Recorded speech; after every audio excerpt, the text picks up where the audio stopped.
Hello everyone. कल हम पढ़ रहे थे सेक्सुअल रिप्रोडक्शन के बारे में और आज हम पढ़ेंगे the major 3 events in sexual reproduction which are the pre fertilisation events, the fertilisation event and the post fertilisation events. So let's start with pre fertilisation events.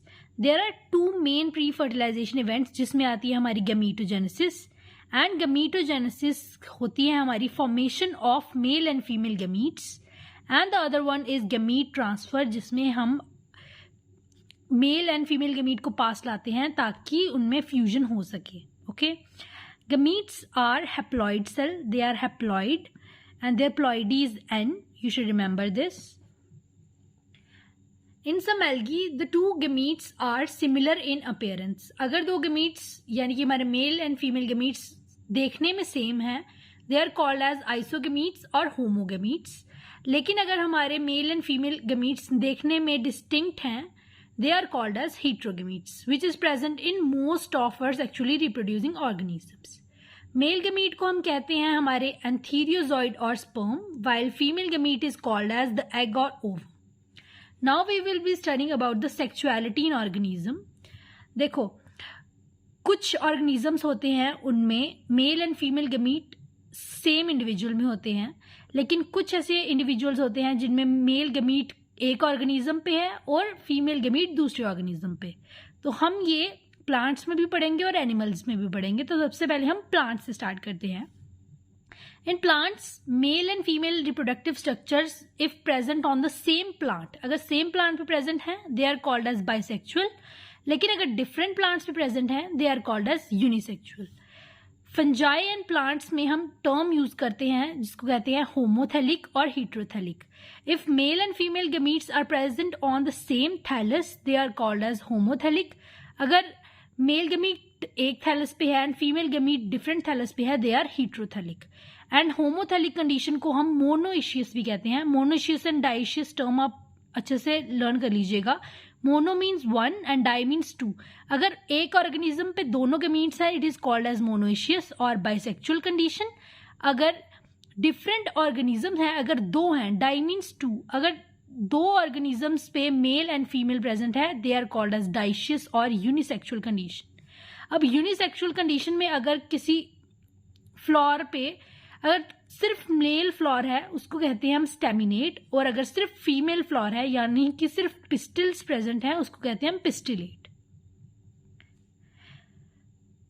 Fine, हमने मोनोइशियस एंड डाइशियस के बारे में पढ़ लिया कि monoecious में both male and female flowers can be present on same individual and for dioecious they are present on separate individuals. The examples for monoecious plants are cucurbits like cucumber, like gourds, bitter gourds and coconuts, and for dioecious यानी कि unisexual plants के लिए papaya and date palm. You should learn these examples. Now we will be talking about animals. Animals में अगर same individual पे दोनों gametes present हैं it is bisexual and they are called as hermaphrodites. For example are earthworms, sponges, tapeworm and leeches. लेकिन अगर different morphology वाले 2 individuals present होते हैं they are called as unisexual species whose example is cockroach. Now here they were telling about the gametes and अगर similar दिखने वाले gametes हो यानी कि आइसोगमीट्स हो उसकी हमारी बुक में डायग्राम दी गई है क्लैडोफोरा की which is a green algae. अगर हीट्रोगमीट्स की बात करें हमें एग्जाम्पल दी गई है फ्यूकस की एंड ह्यूमन्स की. You should also watch these diagrams too because they can be asked in the exam. Now we will talking about कैसी सेल डिवीजन होती है गमीट फॉर्मेशन में. अगर हमारा हैप्लॉइड ऑर्गेनिज्म है तो और वो बनाएगा गमीट्स, गमीट्स भी हैप्लॉइड होते हैं, तो हैप्लॉइड ऑर्गेनिज्म को हैप्लॉइड गमीट्स बनाने के लिए करनी पड़ती है mitotic division. Haploid parents produces gametes by mitotic division. लेकिन अगर एक डिप्लॉइड पेरेंट है यानी कि 2n है प्रेजेंट है and our ploidy of gametes n, तो उसमें रिडक्शन होगी and that is called as meiosis. So here it is written that monera, fungi, algae and bryophytes have haploid plant body. अगर haploid हैं तो haploid में होगी mitosis, लेकिन pteridophytes, gymnosperms, angiosperms and most of the animals including humans, इनकी जो body है वो होती है डिप्लॉयड, और डिप्लॉयड होगी, उसमें होगी रिडक्शनल डिवीजन यानी कि meiosis, and they will form haploid gametes. Let's continue on the next page. Now we'll see the diagram of an earthworm. An earthworm is a hermaphrodite. Here is the diagram of cockroaches. This is male cockroach and female cockroach, जिसमें हमें sexual dimorphism दिख रहा है, यानी कि they are unisexual. This is a very main example. This is Cara, and इसमें हमें question पूछ सकते हैं कि एंथ्रीडियम और ऊगोनियम की पोजीशन कैसे होती है. तो आपको ये याद रखना है कि एंथ्रीडियम नीचे होता है यानी कि मेल सेक्स ऑर्गन नीचे होता है, और ऊगोनियम यानी फीमेल सेक्स ऑर्गन ऊपर प्रेजेंट होता है. Now the next example is of Marchantia. Marchantia होता है, वो भी यूनिसेक्सुअल है. That's given here male thallus and female thallus.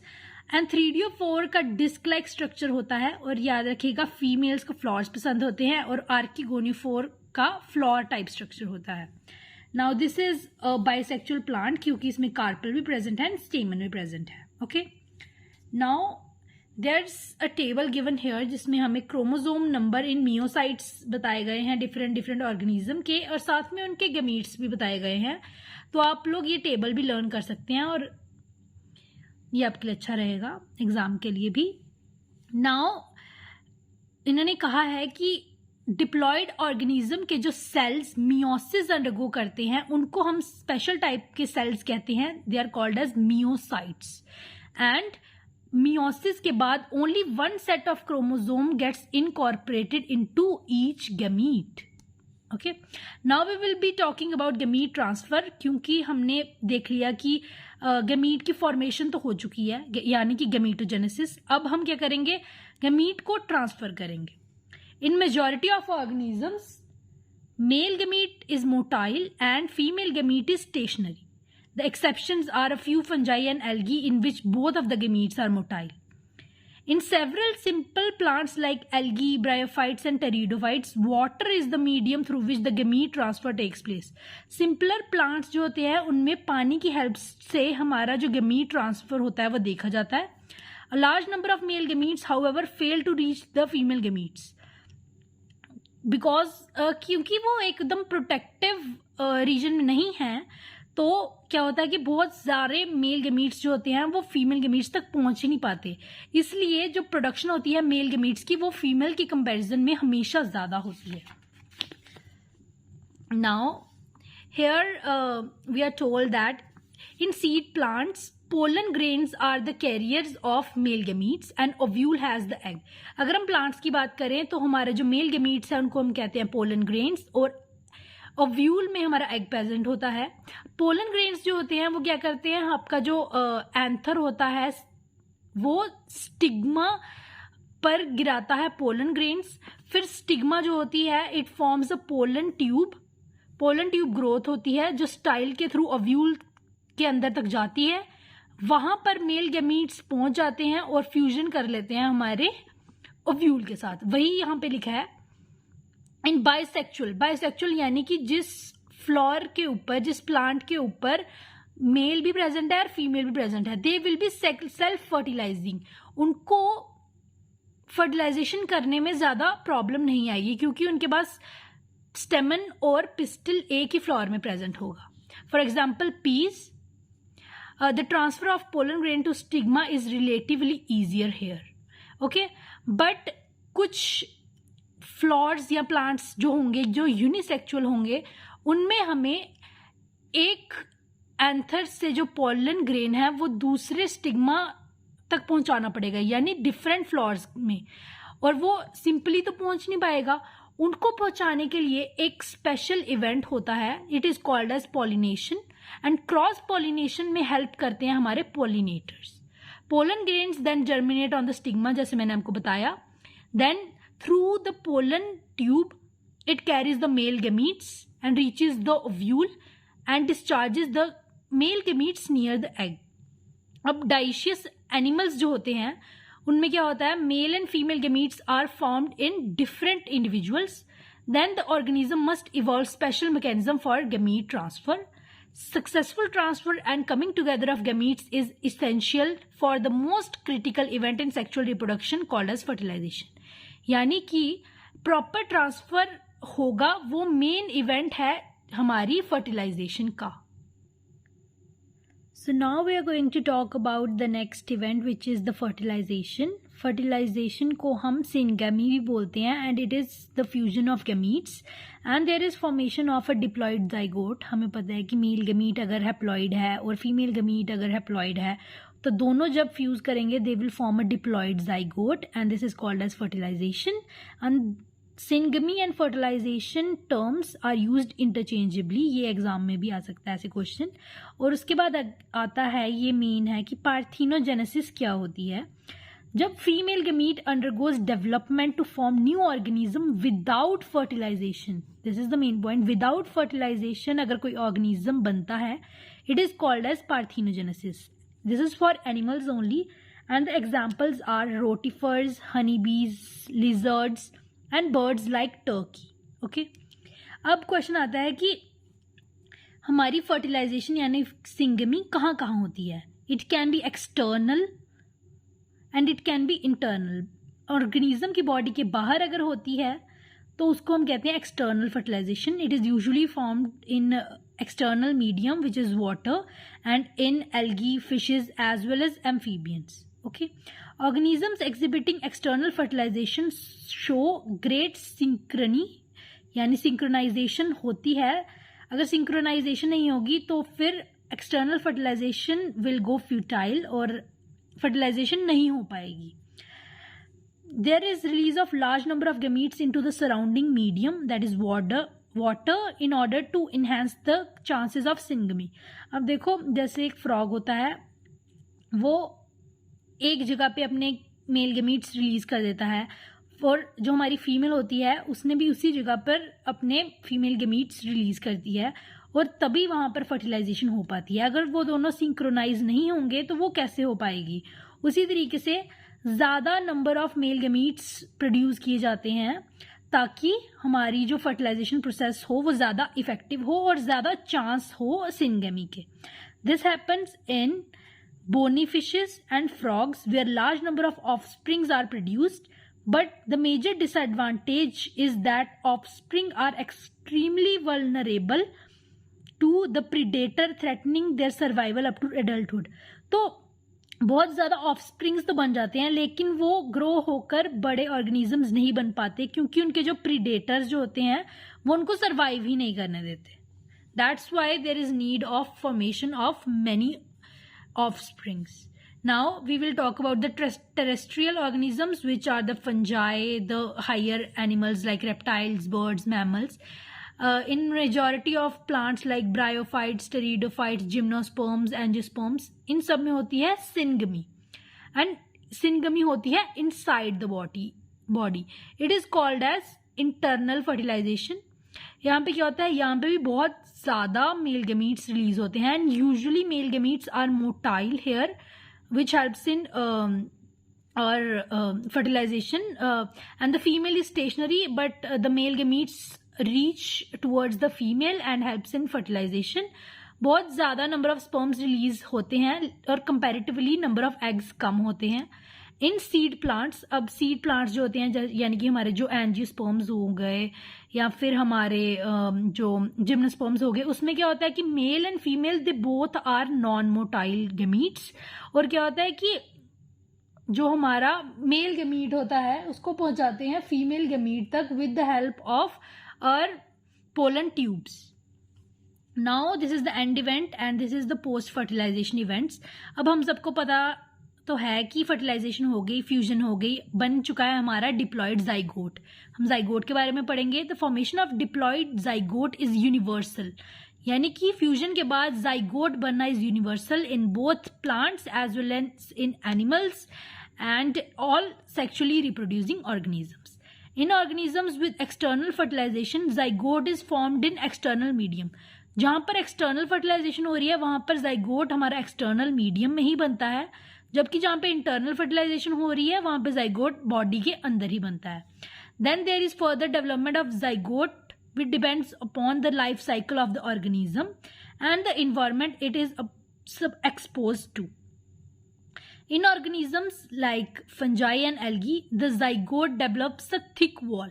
Okay, like fungi हो और algae हो, उसमें जो हमारा zygote है उसके अराउंड एक बहुत थिक रेजिस्टेंट वॉल बन जाती है जो प्रिवेंट करती है उसकी डेसिकेशन और डैमेज से. उसके बाद वो कुछ पीरियड के लिए रेस्ट में चला जाता है और उसके बाद वो कंटिन्यू करता है the formation of the new individual.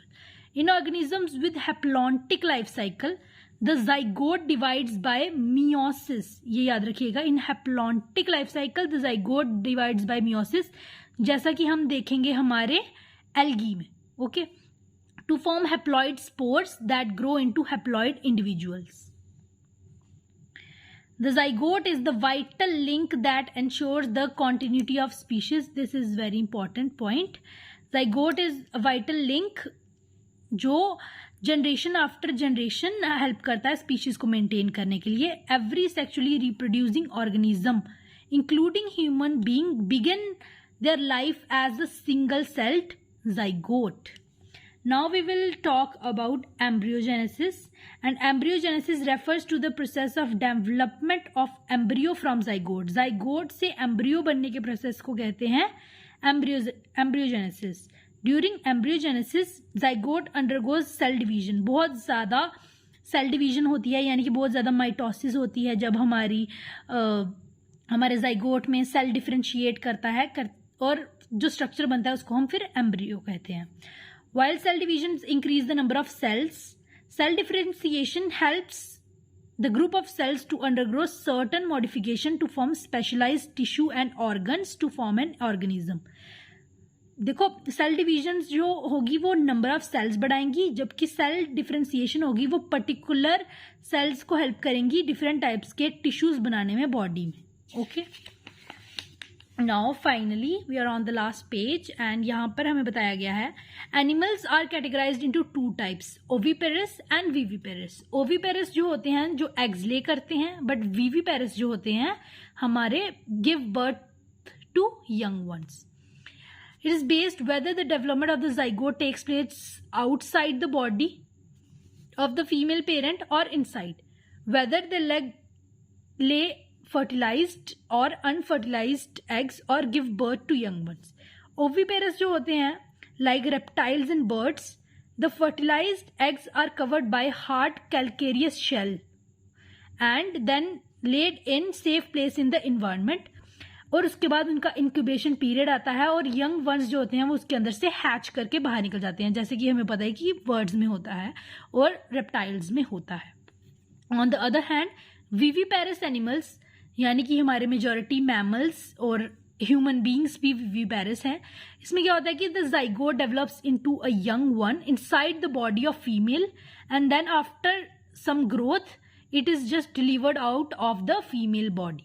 Because of proper embryonic care and protection, the chances of survival of young ones is greater in viviparous organisms. In flowering plants, the zygote is formed inside the ovule. Zygote ovule के अंदर बनता है. And after fertilization, the sepals, petals and stamens of the flower wither. अब हमें पता है कि होते हैं sepals होते हैं, petals होते हैं और stamens होते हैं. वो सब जो हमारे फ्लावर से विदर आउट हो जाता है और सिर्फ हमारा वो जो स्ट्रक्चर बचता है जो कि हमारी पिस्टिल होती है और उसमें फिर जाइगोट डेवलप होता है. The zygote develops into the embryo, the ovule develops into the seed, the ovary develops into the fruit and उसके बाहर जो थिक वॉल होती है उसको कहते हैं हम pericarp which is protective in nature. And after the dispersal the seeds germinate under their favorable conditions to produce new plants. और जब डिस्पर्जल हो जाती है दोबारा फिर सीड जर्मिनेट करते हैं और दोबारा न्यू प्लांट्स फॉर्म करते हैं. और ये उन्होंने बताई है आपको इस डायग्राम में different kind of seeds and their pericarp. ये देखिए ये सीड है, इसके बाहर ये जो है इसको पेरिकार्प कहेंगे. सीड्स के बाहर जो होता है हमारा पेरिकार्प होता है. पेरिकार्प हमारे फ्रूट्स की आउटर लेयर को भी हम कह सकते हैं. I hope you enjoyed the lecture and you understood this chapter. I will make a video for all the short points of this chapter and upload on the channel. Thank you for watching, and make sure you like, share and subscribe to the channel. Thank you.